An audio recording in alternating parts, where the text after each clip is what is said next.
Hello and welcome for another installment of the This is Home Birth South Africa campaign. And we're actually starting at exactly 11:11, which feels auspicious. Yeah, it's a cold, wintry winter time here in Cape Town, South Africa. This campaign started in the middle of summer when we were a little bit more scantily clad, and now we're sitting with hot cups of tea and hot water bottles and jerseys. And yeah, it's been really beautiful because we've just been able to collect these incredible stories, and yeah, it just feels like we're really exploring the diversity which is giving birth at home in South Africa. And it's really wonderful to have you here, Jade, today, because I feel kind of personal investment in your journey. And yeah, you're just one of those people that I just feel immensely proud of in terms of how you've navigated it. So yeah, I'll just hand over to you. I suppose you can begin by just sharing a little bit the background of your birthing stories, and I suppose how you got to where you are. Okay, cool. Thanks for having me. Yeah, I feel like it's nice to be talking to adults.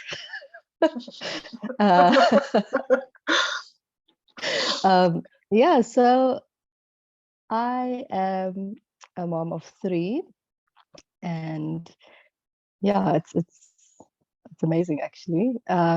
My firstborn Eden, she's now 6, and this I found out that we were expecting just after we had moved to the small town in just outside of Cape Town.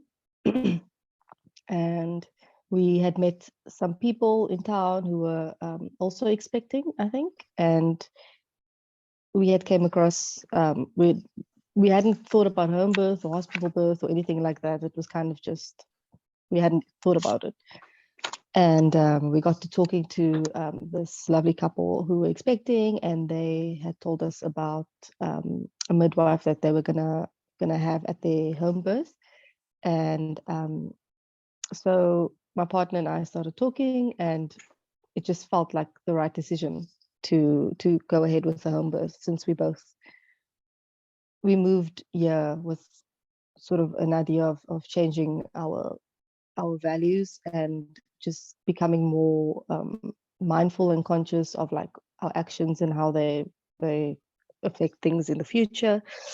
And so I got in touch with Ruth, and we went for our first visit, and that was at about, I think I'd actually initially been going to my gynae in Cape Town, who told me that I'd never be able to have a natural birth ever. And this was before I fell pregnant. So I went to see him, and I did, I think, maybe 3 or 4 scans, maybe even 5. And this was all kind of just going about what we knew to do.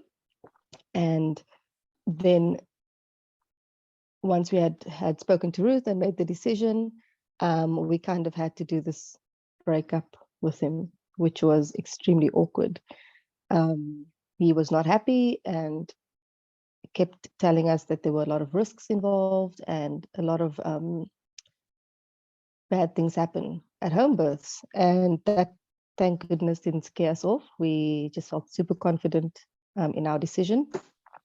And I think even more so because we were both in it together. We both made that decision together. And I'm super grateful for him for standing by me on that as well. And yeah, we started our visits with Ruth, and I guess just kind of went by everything super organically. Like, we didn't do anything to by the book. We kind of just saw it as another part of what was happening. Like, you know, we were expecting our first baby. And yeah, it was summer. It was extremely hot. And I thought my water broke. Keep in mind, was my first. So I wasn't quite sure how things looked when they happened. Um, and I'm not a very good theoretical person. So I had a lot of books and stuff, but the only book I kept reading was Ruth's book. It was hard for me to read up and to, I'm better with shorter articles and that kind of thing. So anyway, my water broke, and that was the Thursday. And then Eden was born Saturday morning. So it was a long, long labor, except that I didn't know that my waters hadn't actually broken. And we only found that out, I think, 12 hours in when I was asked if I wanted like a vaginal exam, because it was quite long into the labor. And basically it was, do I want to go to the hospital? And if not, let's stick it out. And I was super happy to stick it out because I didn't feel like anything was wrong. I just felt like it was hard, but it was going to be fine and everything was going to be, happen. And yeah, we stuck it out. And surgeries were all up and down and there and then not there. And it was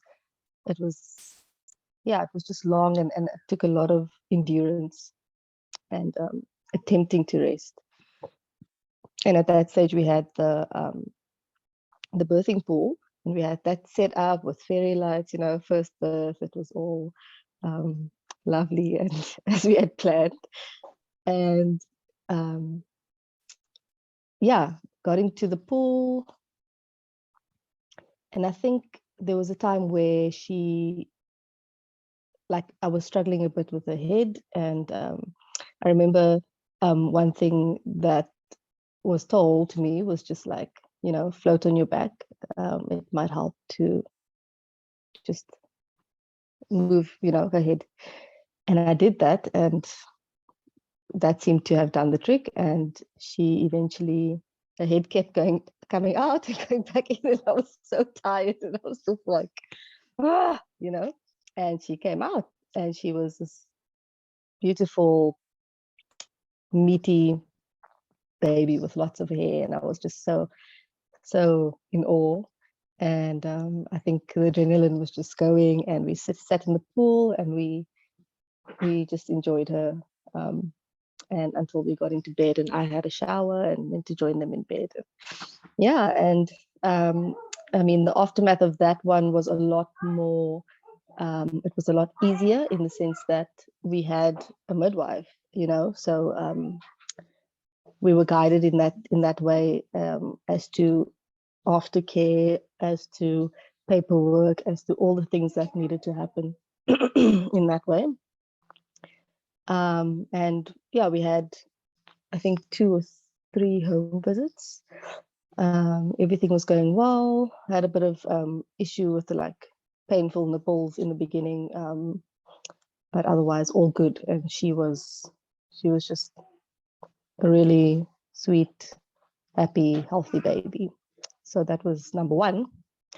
And I don't know if I missed anything there, but then 2 years later, just under 2 years later, I found out I was expecting number 2. And that was quite a shock because number 1 wasn't planned. Neither was number 2. But also we, again, are not, like, as far as our planning goes, we just, I don't know how to put it, but we're not good at planning things. Things happen as they should. I feel like that is what happens. And so yeah, it was a tough one because we found out, and obviously because things had gone better than we thought, and also we knew that this was the way we wanted to go again, we just automatically thought that we would do the home birth again, because I mean, why not? That was exactly what we wanted. And then it just so happened that Ruth was away at the time of when I was due, and we also lived a while, like we lived a couple of hours out of Cape Town, and it was just sort of like a bit of a difficult situation the second time, because things weren't aligning in the way that we had the first time. And also, like, we didn't then have a car at the time, so we couldn't go in and out of Cape Town to do our checks and all that stuff. So it was just a bit hectic. And so I called Ruth and I said, I mean, how would you feel about me free birthing? And it's probably the most, that phone call sticks with me, because I was super nervous to make that phone call. I thought I didn't know what the response was going to be like, because it was quite a big thing here that I was asking. And at the same time, it's quite a big answer for someone to give. It's quite a big responsibility to have, once you've answered that question for somebody. And so I wasn't necessarily looking for an answer. I was more looking for just some confirmation or some guidance.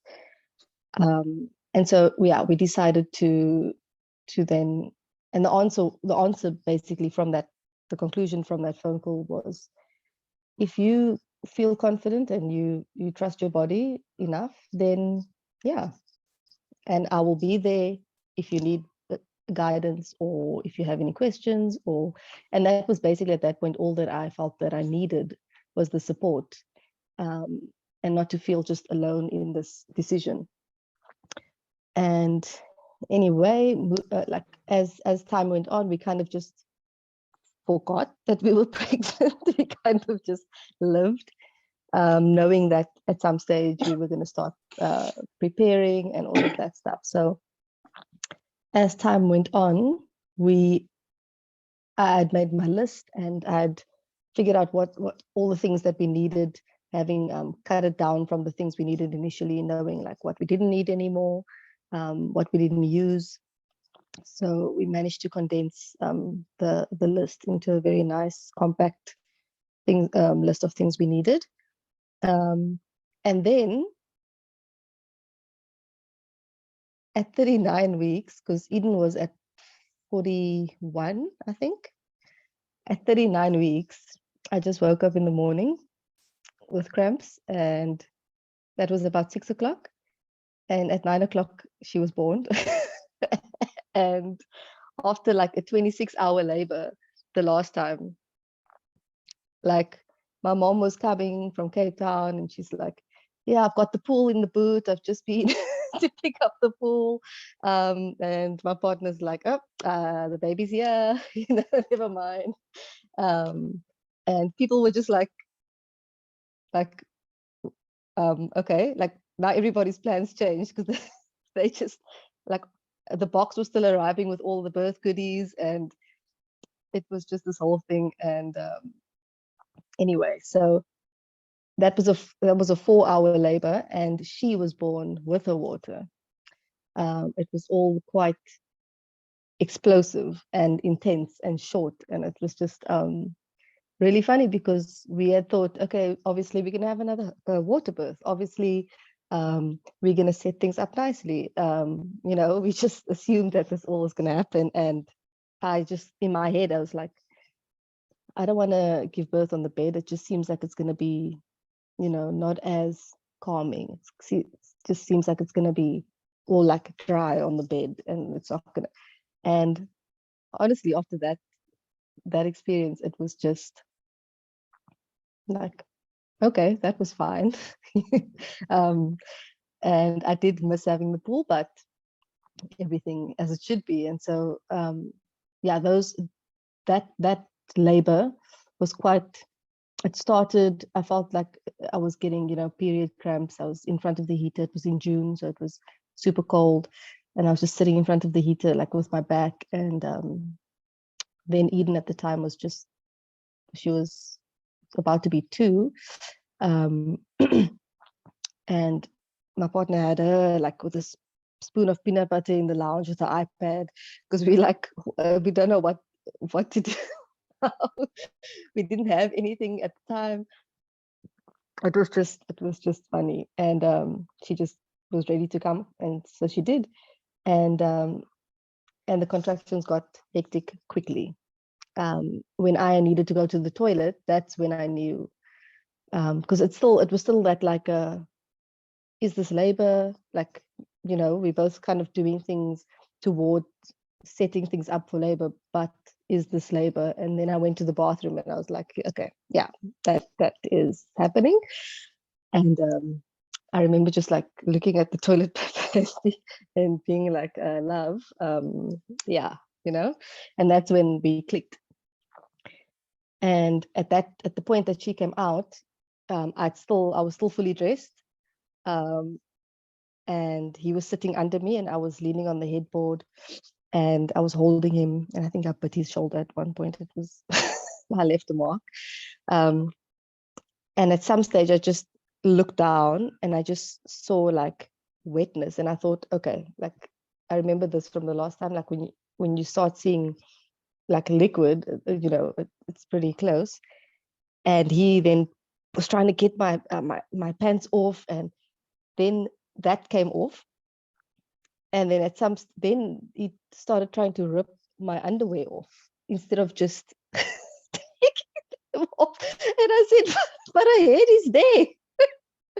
And I said, never mind, you catch the baby and I'll take it. And I pulled him off, and as I pulled him off, she just came out. It was this big gush and all over him. And he just had this baby in his arms. And he was like, and she let out this big yelp, and because Eden never did that. As she came out the water, she just did that, and that was it. She was quiet. So Maya she had this big scream, and she was this tiny little thing, and I was just in my mind, I was like, I don't even know how many weeks I am. All this stuff. And yeah, and then we got into bed. He made us nice and cozy and warm, and we left the placenta attached. I was feeling a bit weak because I'd hurt my coccyx the first time a little bit. And so I think the second time I was having a bit of issues with my, what do you call that? The cartilage, like between the pubic bone. I was having a bit of issues. Yeah, so I was having a bit of trouble with that. And I think with my pushing, I'm super loud during labor, and I'm also very intense. And so I think I might have like hurt myself, not to the point where I couldn't walk, but just it was definitely tender. And so we were in bed and we left the placenta, and eventually some friends of ours came and they brought some food and everything that I just, the best smoothie ever and the best this ever. Everything was just the best ever. And someone came and took Eden to the market because it was Saturday morning. And so she was off, and they came back with a bunch of snacks and coconut water and everything. And we still had no birth supplies. They still hadn't arrived. And then, yeah, I think 7 o'clock that night, after my parents had gotten there, we just sterilized some scissors, and we used some like of my crocheting, cotton, and sterilized a piece of that and tied off the cord and just got comfortable and snuggled. And the main issue with her, and it still is actually an issue, is getting her registered. So that I can say for a fact. Same with Jonah, which I'll get to now. That has been the hardest of this whole thing. As far as the birth, as far as, cutting the cord, all of those things, it kind of just felt like we knew what to do. We didn't feel like it was like we were going to do something wrong and that she was going to bleed out, or we didn't feel like we were, doing things blindly. We just felt like, how much is there actually that you need to do outside of what you would do in like a primal sense, all kind of, and yeah, so that's our main issue, is not having that, how do I say it, like, you kind of needing to now fight for the fact that you have done this, and now you need to like take the baby and present it and be like, this is my baby, and like somehow you have to fight that, you have to like argue, and that's been super tough and very aggravating for me. And then yeah, when I fell pregnant with Jonah, who's just turned a year now on the 19th of June, same thing. I mean, this time it was the same as the first time. We said, cool, we're just gonna have another home birth. This was like, cool, we're just gonna do this again, the same way we did it the last time. And yeah, Jonah's the pregnancy there, I sort of also used my body as a good way to see how far I was and how things were progressing. And I just kind of knew intuitively like how things felt at certain times. And so I used that as a guide for myself. And I would message Ruth if I had questions about certain things, which was super just nice to know that I had that, like someone who was there that I could ask things, because I did not actually know more than what I just had experienced. And so yeah, I'm just trying to actually think, remember this birth, but it was, geez, and now I'm like, I feel like I'm blank, but yeah, I was working, and this time I couldn't work as far into the pregnancy as I did the last two times. I was super working up until the end with Eden, working up until the end with Maya, and then with Jonah I had to stop working, I think at 8 months or so, because I was really struggling with the pubis thing. And he was low from early on. He was pushing down, like, and the girls were always much higher in the beginning, and he was just always down low and pushing. And yeah, I think I knew I was getting close. And then we bought the things that we knew we needed. Again, that compact list of, the linen savers, the Wexen powder, which is a lifesaver. Even when my kids get hurt now, I use it. Just those basic things that makes the cleanup and all of that a lot easier. Because that was the thing with Maya, was that it ended up like messing on the bed and all of that. So then we had all the women from like in town and my mom and everyone just like scrubbing sheets and stuff. And that was a bit hectic. So this time we just knew to, I don't care how many linen savers you use, just pack it down. It's gonna save you in the long run.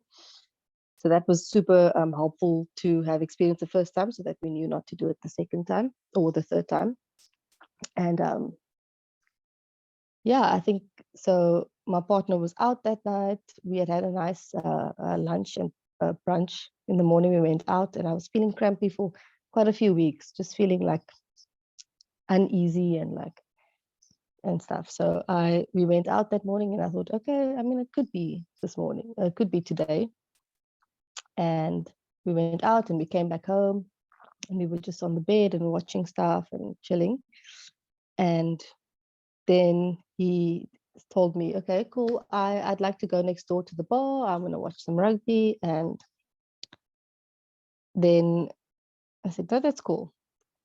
But I kind of had a feeling. So I said, okay, that's fine. Just remember to behave yourself, because if I go into labor now, you're not coming in here all wobbly or smelling like anything.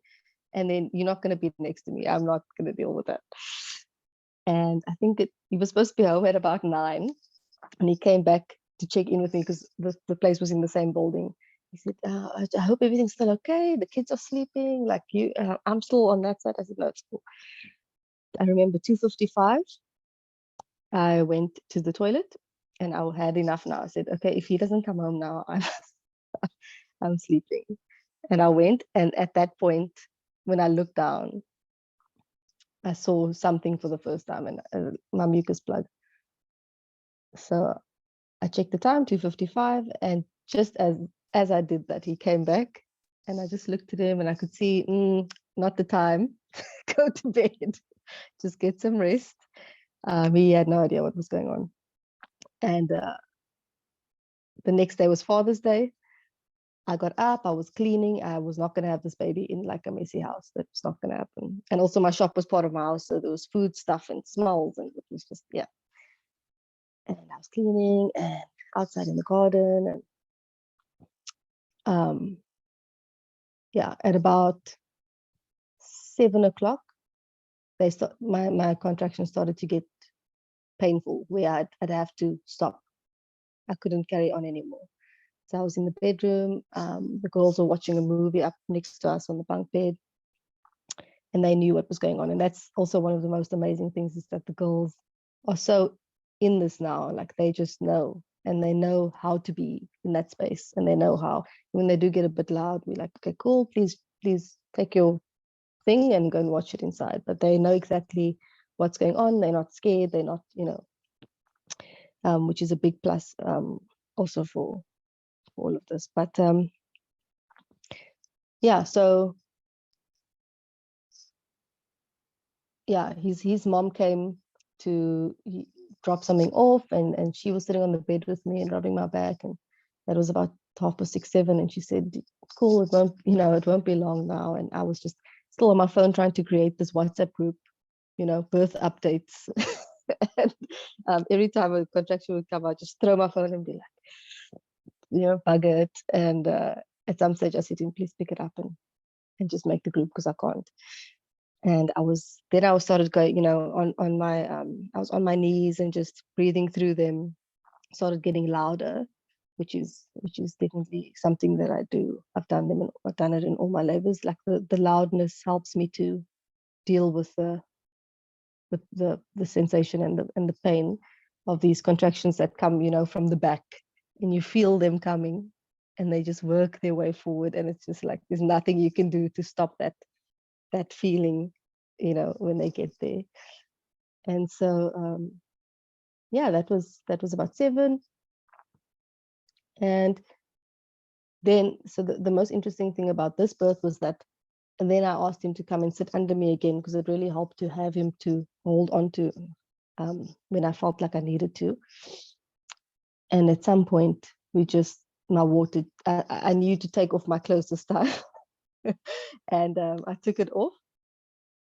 And the next contraction, my water just burst. And it was the first time we had ever seen it. Like, and it was just, we were both like, okay, new linen savers. He was all doing the cleanup and stuff. And I think from that moment, every contraction, obviously things were coming out because my water had broken.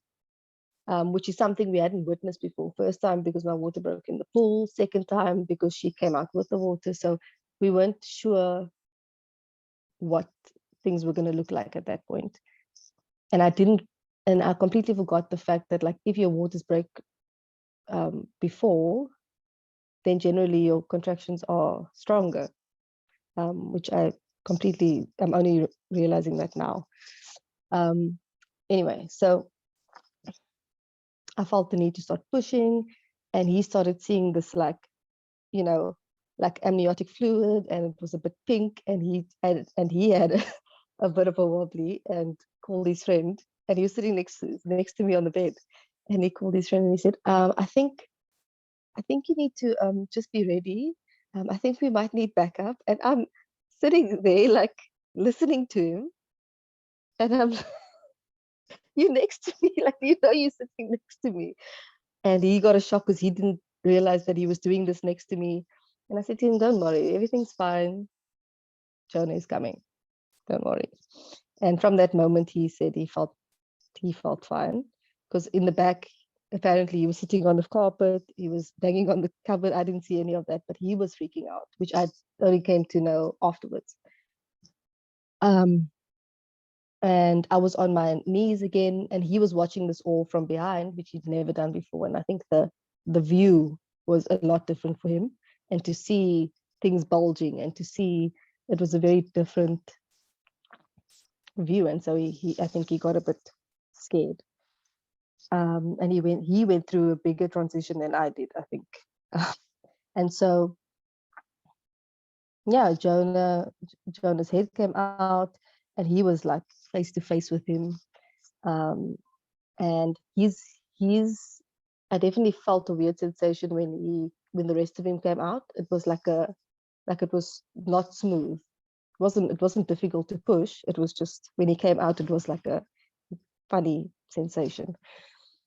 He came out, and he passed him to me under my legs, and I was holding him upside down and just rubbing his back, because that's just what I knew to do. And he definitely started or made like one or two shouts, and I called the girls in, and they came and they stood in the doorway, and they just saw this like bloody baby with a cord, and me like rubbing his back, and they were just like, and they came and they ran and they got in the bed.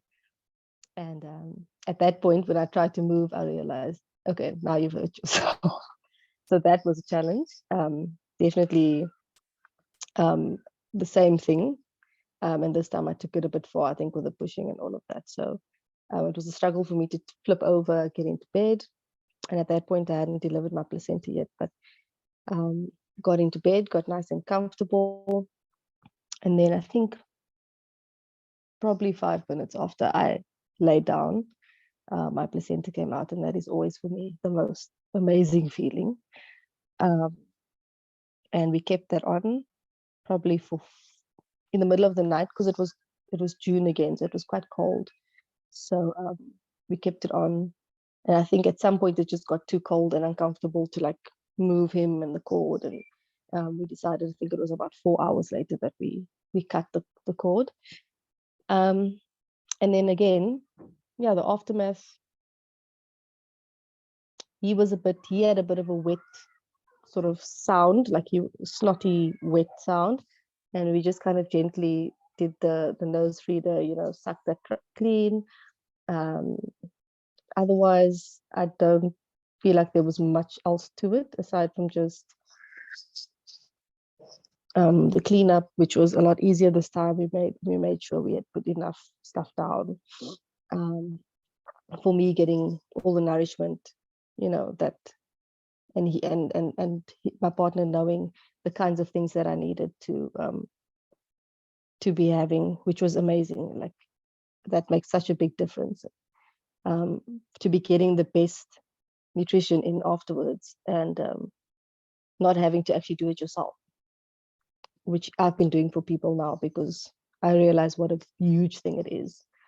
And the first time I didn't have that, I was just snacking on crackers and anchovies and this and that, and I loved it all, but I didn't actually understand the nourishment side of things the first time. And so I've been getting super into that. And so yeah, the hardest part again about number 3, because it was unassisted, is again that the formalities. Aside from anything sort of physical, I haven't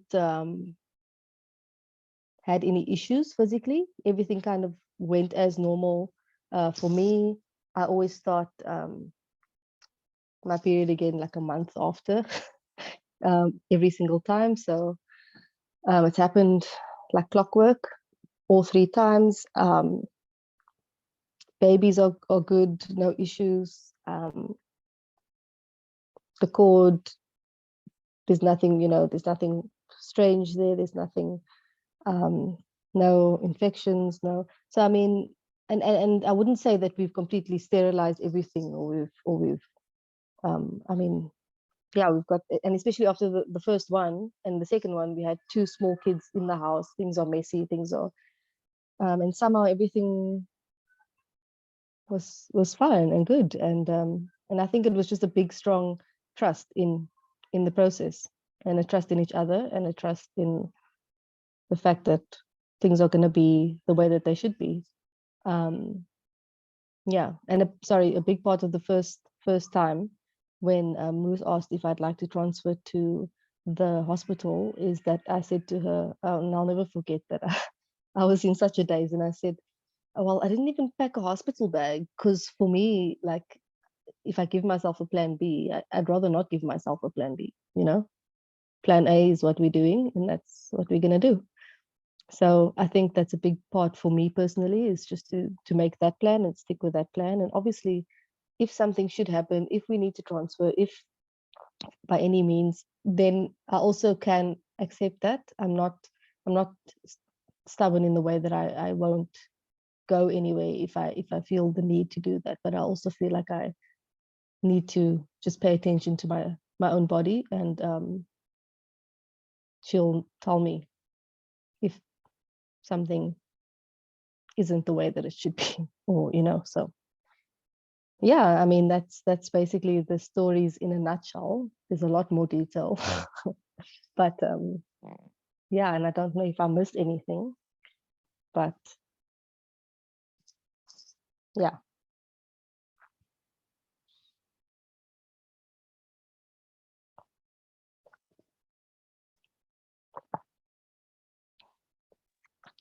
Yeah, thanks so much, Jade. That was, a good synopsis of the experiences.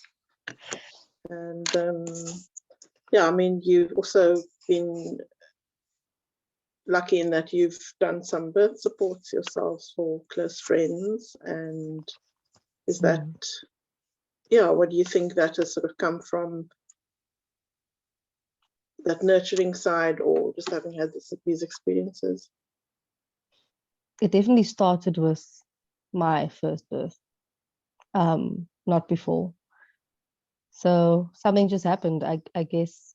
And I was watching a video the other day that said the same thing. And it's just after your birth, you sort of then realize how amazing this is, and how natural this is, and how empowering this is. And so you sort of, and I guess it happens with some women, where you just start wanting to know more about it, and wanting to see how you can help other women to have the same outlook, because you hear so many other things about how people have these really traumatic stories about these things, and it's so sad for me to listen to those things, you know, and how hard it is to find someone to be there for you, and to not judge you, and to just be there to support you in your choices, because you have to keep fighting and arguing your decision. When you tell someone you're going to have a home birth, I mean, geez, you know, the amount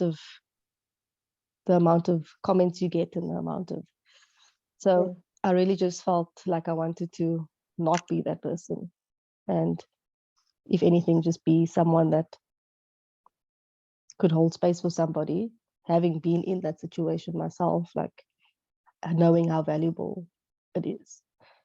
And a lot of people, their partners don't even support them. So yeah, I just wanted to be able to give that. And also, because I have a chef, like it's a big part for me to also then feed and nourish, which I think is a big thing.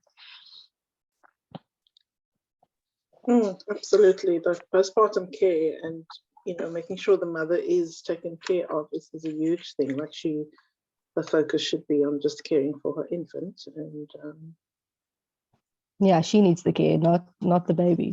Yes, we need to remind those that support the family personally that that's where the focus is, not going to hold the baby, yeah, and yeah, definitely. Yeah, and in terms of, I mean, you mentioned the whole registration process, and I know for those that are choosing to free birth, this is an ongoing issue, not in South Africa. It's a worldwide issue, definitely. And I suppose there are different ways that people have navigated that in various places. And I think a big one now that people are saying is, like, do you form a relationship with somebody who can support you in verifying the birth in the pregnancy already, which is a difficult one to navigate, because as you say, you're just needing people you can trust, like even with me, when you first had made that phone call to me about the fact that you were contemplating a free birth, even though we had this very trusting, loving relationship, there was a tentativeness with you around that. And so it's a tricky one, hey, where if somebody is choosing to free birth, how much information can they give to somebody before that? And yet they almost like have to do that in order to be able to register their babies afterwards. Because for you, it's been an ongoing struggle. So, I mean, I suppose, like, what would your guidance and advice be to people now, specifically around that piece? I think my main thing is the fact that, so quickly, like with Eden, we had no issues, and that's obviously because we had all of our paperwork in order. But I mean, the second time around, we also felt like we then managed to get our paperwork in order. And sorry, we had gone to a different Home Affairs office, and we were just sent back and back and back and back, and then paternity forms and this and that. And it was just like all these forms that I'd never heard of before, and it didn't feel like we just didn't have what we needed. It felt like there was an actual block, like we just could not get our second daughter registered. And I said, like, how much do I need to fight for you to, I mean, obviously showing her, this is my child, you can see it's my child. I mean, I know that doesn't work because there's all kinds of things going on in the world, but I mean, we definitely felt like we had all our things together. We got affidavits and we did everything that we were told to do, and still it didn't work. And so it's almost now I'm in a state of, we kind of just we think about it all the time, and it bugs us a lot. But at the same time, both of Jonah and Maya are both young. They still sort of not necessarily needing to have all those things at this very moment. And things are so chaotic for us in life that I feel like we don't have the capacity to actually take this on right now. And we're going to need to at some point. We're going to just need to full force go and do it. But I don't feel like I have the capacity for it now.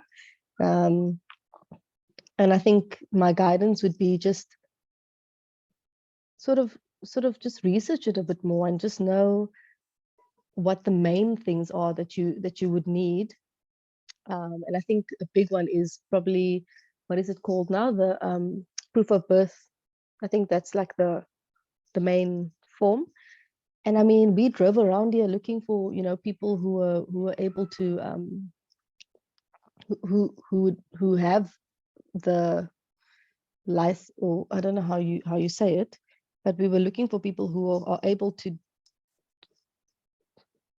do those forms, and just to ask them how this could potentially happen or work. And even just finding someone who is able to do that is like, I mean, I didn't know it was going to be that difficult to just get some help.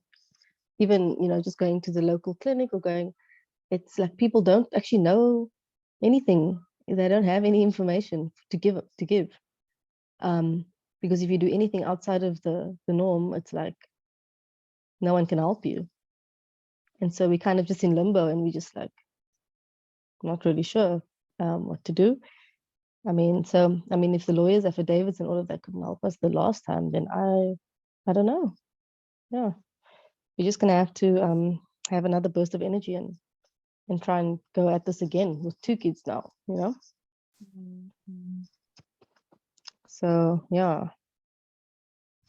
And I think the funny thing is, the first time with Maya, because we hadn't decided on her name yet, it took a week, I think, to decide on her name. We had written on her name in the form that we had gotten, and just because we had written her name in it with a different handwriting, like that was the issue. And we said, but we hadn't chosen a name yet, so we couldn't have then written all of that at the same time, and I don't know, we were just quite stunned that was the issue. But yeah, I think just do your research and know where the hurdles are going to be, because if you choose to free birth, there are going to be hurdles. You can't. Yeah, bureaucratic hurdles. Yeah, because you are trying to step out. You are doing something where you're stepping outside of the system and then trying to navigate the system. And so Yeah. I suppose the hurdles, as you say, like it feels like you've actually been given more hoops to jump through because of the decisions that you've made. There was something I was watching, rewatching a video yesterday actually, by another lady who she's a midwife, I think it's Lindy, and she was saying how it's so funny how you get all these, you get the papers and you get this, but it still feels like you're breaking rules when you're doing things that are outside of the norm. You feel like you need to be cautious and you need to be, even though you know that this is right, that this is, so, and but I feel like that's changing slowly, and I just hope that the women who come after won't have to face the same struggles with these things. Well, thank you so much for sharing your story with us, Jade. That's all we have time for today. Thank you. It's an honor.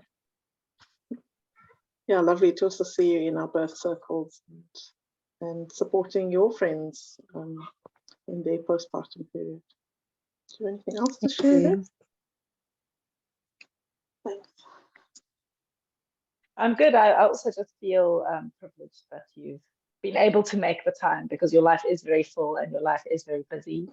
And so, it's really lovely to just be able to sit with you and share and hear it all, hear the whole arc of the story. Yeah. And I think that's the thing with our births, we're always reflecting on them, aren't we? Like it's like, so it is nice. It's nice to have these moments where we can just kind of look back and think about it, and then we'll look back on it again a year later, and then we look at it differently. And it's like watching a sequel more than once. You just, or watching a movie more than once. You pick up things that you never saw before. Exactly. Yeah. It's like all the inappropriate things we see in movies that we watched when we were children and we didn't know. See it in an adult. Exactly. Yeah. But no, I'm really glad that I could do this today. Thank you. Yeah. Thank you, guys.